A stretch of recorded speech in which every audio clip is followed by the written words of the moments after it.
May I now invite President IIC, Ambassador Shyam Saran, to invite Dasho Karma Ura to give his keynote address.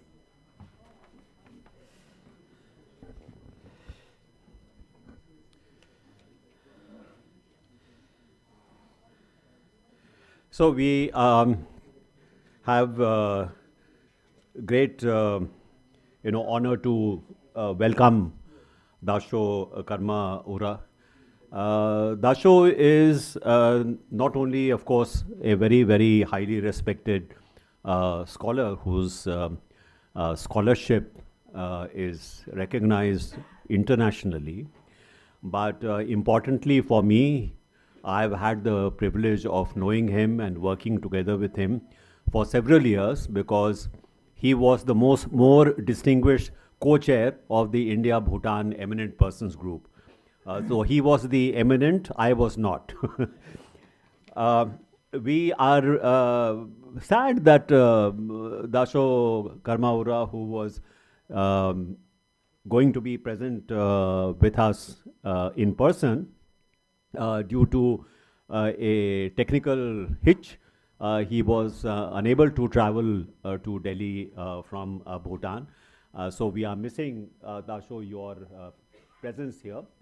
But we are very thankful to him that despite not being able to come here personally, he agreed that he could do an online presentation of his keynote address. So before we go for the first session this morning, we have the great privilege of listening to Dasho Karma Ura, who will deliver the keynote address in a few minutes. So Dasho Karma Ura is the president of the Center for Bhutan and Gross National Happiness Studies, where he has served as executive president since 2008. Formerly with the Bhutan's Planning Commission from 1989 to 1998, he has been instrumental in advancing research on gross national happiness, well-being, and sustainable development. As you know, gross national happiness is the signature contribution of Bhutan and His Majesty the Fourth King, who has elevated it to almost a global initiative. This whole idea about how wellness should be part and parcel of how we measure the GDP of a country. Dasho Karma Ura holds degrees from Oxford, from Edinburgh, Nagoya University in Japan. He serves on global advisory bodies including Wellbeing Research Center, the University of Oxford, the Earth Trusteeship Working Group, and the Global Happiness Council of the UAE, United Arab Republic. His publications include Bhutan, the Unremembered Nation, Volume 1, Community and Livelihood, and Bhutan, the Unremembered Nation, Volume 2, Arts and Ideals. So, as I said, Dasho Karma Ura is one of the most distinguished scholars in the whole of our subcontinent, and as I said, he has a international reputation, and so we are really very privileged to have him deliver the keynote address this morning. So Dasho, you have the floor. Your Excellency Shyam Saran, Dasho Arun Kapoor, distinguished participants in this extremely important conference on one of the great masters of Buddhist India, who then went on to have a great impact on Himalayas and now on the world. Let me first express my grateful appreciation for holding this conference. I would like to thank the organizers, Pallavi Learning Systems, Gitanjali Center for Escalation of Peace, and Library of Tibetan Works and Archives. And of course, India International Center, where this conference is being held. Thank you very much for the kind invitation to me, especially because I am not a scholar on Atisa. I really appreciate this opportunity to say something on Bhutan and Atisa in a humble way.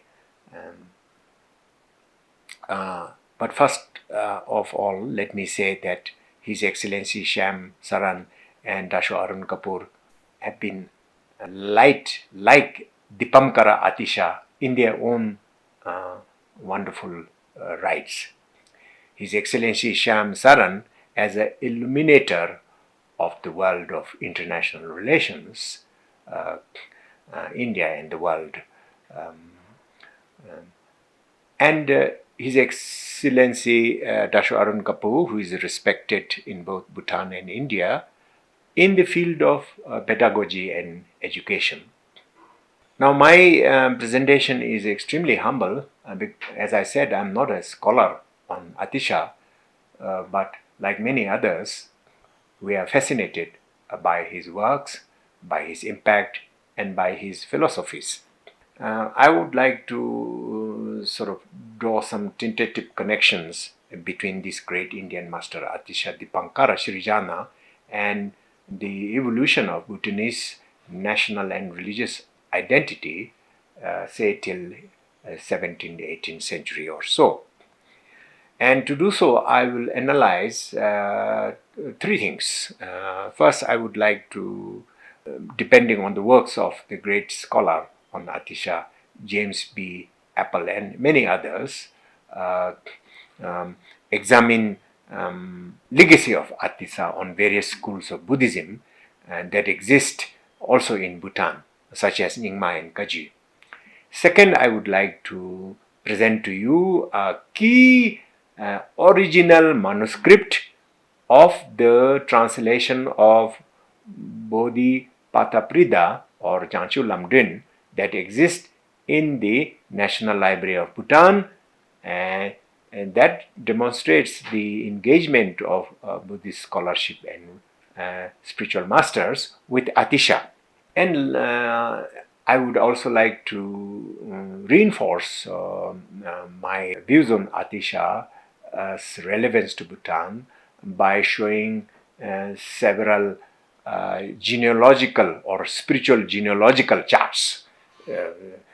It's a bit like archaeology, you can see the layers of Atisa's influence if you dig into the rituals and philosophies practiced in Nyingma and Kaji.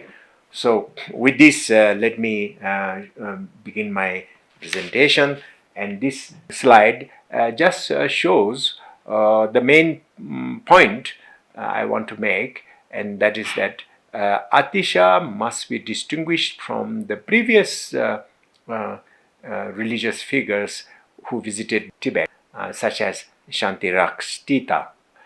They were both from the same area in Bengal.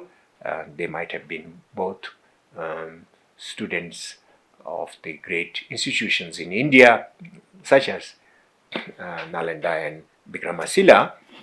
But Shantirakshita, for example, synthesized Yogacara and Madhyamaka, whereas Atisa was more true to Chandrakirti's Prasangika Madhyamaka, and she sort of related Madhyamaka with Chandrakirti's philosophy or outlook. James Apples makes the key point that arrival of Atisa in Tibet in the 11th century represented not so much a linear continuity but a departure, or to put it in another way, his arrival represented an new infusion of specific monastic and philosophical and tantric system that were not there before that point in time. So Atisa was both a Pandita, that is to say a great scholar, and a yogi, that is to say, a great practitioner. And he sort of spawned, I think, in a broad way, two system. Monastic system passed through his aristocratic disciple Tomtinpa Jelvi Jungne, and a more esoteric system passed through his disciple Rinchen Zampo. Now this slide is a collection of data points about the scope or the extent of scholarly works that's going on Atisa and his associated lineages. Of course, this is done by AI, and you can see that it has tried to detect work of Atisa through vast corpus such as academic journal articles, Library of Congress, and university theses, and other secondary literature and archival holdings that constitutes Buddhist works related to Atisa. Overall, this exercise has estimated that there are some 2,500 plus plausible work going on and stored, going on Atisa and stored in various digital libraries. So it just visually argues that the study of Atisa's tradition is a global and ongoing scholarly enterprise. And this gives us some idea about the measure of the impact of his thoughts, his rituals, and his practices. In this respect, I might point out that there is even a book, a rather serious book by Osho or Bhagwan Rajneesh on Atisa called Atisa's 7-point mind training, which goes to quite a length of about 400 pages. And Atisa's name pop up in very unlikely places. For example, tourism is a major activity in the economy of Bhutan, and amongst the 1,000 or 500 travel and tourism agents in Bhutan, one of them has assumed the title of Atisa Tours and Travels. I was quite surprised by this. I think the tour agent has his mind on Tibetans, foreigners, Gelugpas, and people from Indonesia who are also discovering Atisa's footprints and archaeological importance in Sumatra. Now I want to connect my presentation to a rare and precious holding in the National Library of Bhutan. This was discovered in the 1990s during literary or manuscript survey in Bhutan. And this precious manuscript is the key root text that began the Atisa revolution in the world. And this root text, as you know, is called Bodhipatha Prida Jangcho Lamdrin. This is the path of the Bodhicitta or the Bodhisattva in the making. So it is really the text. Here you are, Jangcho Lamgidunma Shukso in 11 folios. I personally think that this is much older than 17th century, as it is speculated. I think it is much older document, and this document, as you see, starts with the Tibetan, in Tibetan font. Jagarkedu, Bodhiprata, Pradipam, Buikedu, Jangcho Lamgidunma. And it is written, it was written on the request of Jangcho, the king, who invited Atisa Dipankara and probably his disciple monks in large number to Western Tibet. And here is the last page of this manuscript, rare manuscript. It says, Chanchu lam gidima, lopin chimpu, pel marmeze, ishiki zeba zokso, jagargi kembu, Dipankara, Srijana dang, bigi lozawa gelung, gewi lode ki, jurching shite telapabao. Then it continues to say towards the end, saying that Gisul jampil sejam peldingi kumbum jambalingdu partunge.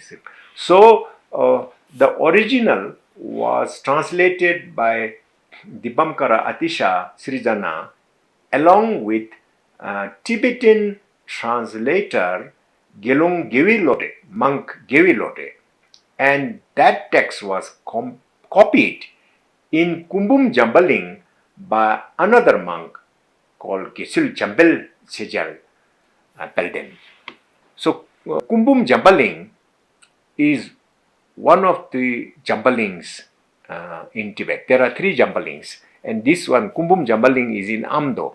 Now, Amdo, Kumbum Jambaling in Amdo is a place which was a bridgehead between Tibet and the Tangut Kingdom. Tangut Kingdom is Minyak Kingdom, and it was an independent kingdom referred to Chinese by the name of Zizia. Now, this is very interesting because Tangut Kingdom or Zizia Kingdom or Minyak Kingdom was the main place where Kadam lineage was given patronage by its kings. And Kadam and the immediate lineage of Atisa flourished there until the Tangut Kingdom was overcome by Mongol Genghis Khan. And so Kadam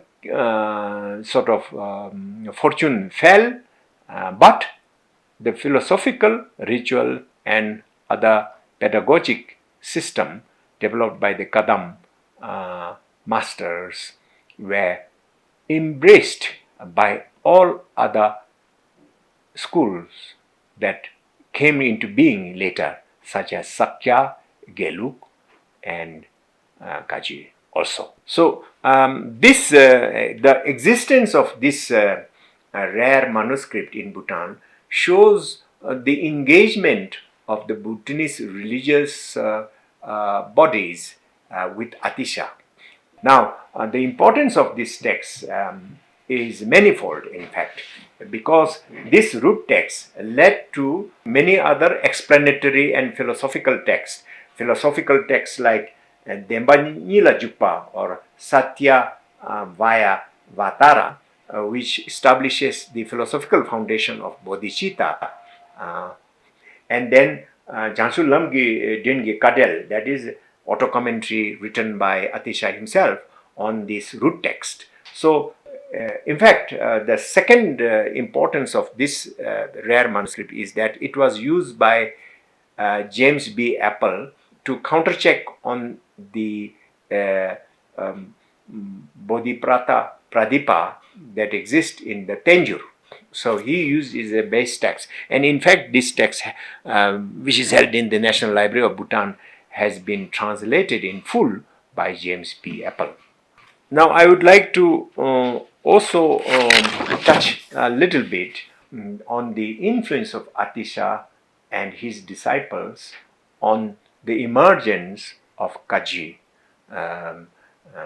Here you see in this slide the teacher-disciple lineage, successive lineage from Atisa to Domtenpa to Potowa to Gelwa Shangtenpa to our very well-known figure Gampopa, and from Gampopa to Pamodukpa to Tsangpa, who is critically important in the establishment of Tupakaji.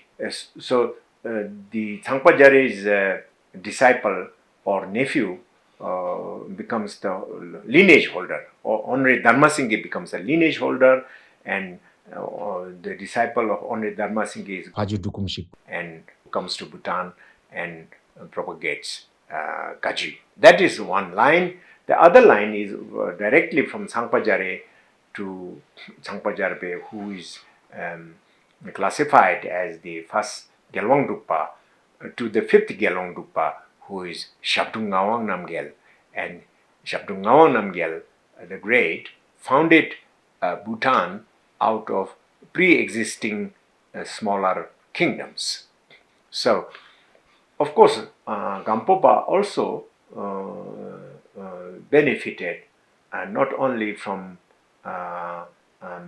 his own lineage, that is traced from Tilopa to Naropa to Marpa Lotsawa, who went to India, to Milarepa, the famous saint and the poet, but also from another lineage which I just explained, that is from Atisa to Tenpa to Potawa to Gelwa Shangtenpa. But there is also another controversial and interesting genealogical route, that is that Atisa was a student of Naropa. That's one statement. The other is that both of them were students of Serlingpa, who lived in Sumatra. And Atisa went there to obtain these precious teachings and development of bodhicitta. But the third important point I would like to submit tentatively is that Atisa's work already figured such key concepts as clear light and co-emergence union, and Henjikisil and Wasel, that became prominent in Mahamudra, in the works of Gampopa, Marpa, Lotsawa, and Milarepa, etc. We must, of course, not gloss over the fact that places like Bhutan, Arunachal, Himachal, Sikkim, Ladakh, etc., also have a huge presence of Nyingma tradition, and the landscape is plural with many schools of Buddhism that coexisted and that fed or that enlivened or enriched each other. In the Nyingma tradition, the apogee or peak of writing, shining light writing, and philosophical depth has been explored by figures like Gyalwa Longchen, Ramjampa, Drimewezer, who came to Bhutan and lived here most fruitfully for about 10 years. And his life, his doctrinal life rather, can be shown in this slide. On the one side, you will see his much popularized philosophical lineage coming from, Dharmakaya Kuntuzang Dorsip Karab Shri Singh, and to his teacher Kumara Raja and Tertin Melong Dorje, etc. But his seminal or formative period was spent in a Kadam institute called Sangphuk Netok Monastery, and there he mastered the main Kadam curriculum such as Lamrim, Bodhicitta, logic, and philosophy.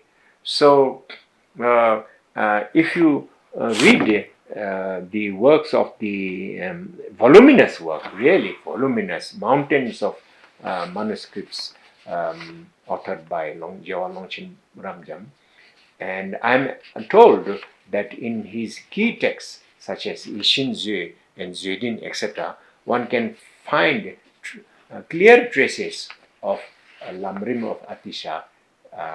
So it's a bit like archaeology. You will see, you dig the foundation deeper and you will find that there has been influence of Atisa on also Gelwa Longchen. And all except these stages from Patrimoksha, Bodhicitta to Vajrayana vows. Whereas Atisha greatly emphasized a systematic approach towards enlightenment. One could say that in some ways this discovery of Rigpa or luminous mind through some other method was the emphasis of Nyingma and Longchen. But anyway, there are lots of fundamental points. Lastly, I would like to say that whether we are as individuals and as citizens and as creators of some philosophical thinking, whether we are aware of Atisa or not, Atisha's legacy has continued to impact our life quite deeply. For example, we know that the water bowl offering that is carried out in almost all major households throughout the Himalayas was practice that was introduced by Atisha in Tibet. That is a transmutation of sort of Indian practice of offering incense, flowers, butter lamp, etc. It was changed into water bowl offering for simplification. The practice of prostration while chanting 35 confession of Buddhas along with the sutra of 3 hips, and there are 3 different types of sutras which you have to chant while you are prostrating, also has origin in the work of Atisa. And the ubiquitous chanting and practice of Tara, both blue, the green and the white Tara, came from Atisa, who sort of saw Tara as a protector, liberator in his own life. One Tara is used for longevity and other is seen as a healer. So then of course slightly declining practice now, but in my childhood making of tata and putting this clay image tata by mixing mud and the remains of the cremation of your relatives as an act of confession, as an act to clear the path for the person who has passed away, and placing them in chortens or cliffs. This also came from Atisha. I think Atisha did that in order to seek ritual forgiveness for a mistake of throwing out Maitripa from Vikramasila. And the practice of mandala offering, mandala as the symbol of the universe and offered to the deities and lamas and bodhisattvas to accumulate merit. This is a very standard practice now, and this also goes back to Atisha. But as you know, the main sort of meditative and cognitive or psychological transformative method which Atisha introduced was the ritual of exchanging oneself with others, Tashin Jesor, in order to generate bodhicitta. Another popular practice which is prevalent in Bhutan, the sojong, nyungne, fasting for one day also came from Atisha. So there are so many things that are present in our life. Our life has been enriched, our life has been motivated by the things that Atisa introduced in the 11th century. So I would like to conclude by mentioning something about the connection between Atisa and Bhutan. That is that firstly, in terms of doctrinal synthesis, Atisa's Lamrim system has been integrated into tantric lineages, forming co-component of Dupakaji. In terms of lineage, this was institutionalized by Shabdungawa Namgyal, coming from Atisa to Gampopa to Sangpa Jare to finally Shabdung as the fifth Dukchen. And I also like to point out the coexistence of Nyingma and Kaji and other schools of Buddhism in Bhutan, and each of them have drawn something valuable from Atisa. And lastly, as I showed, Bhutan serves as a repository of very important manuscript translated by Atisa and another great translator. So it's a living proof of Atisa's work in Bhutan, in particular the National Library. So all of this show that Bhutan is also an active center for the preservation and evolution of multiple traditions, including unique syntheses derived from Atisa's teachings and thought.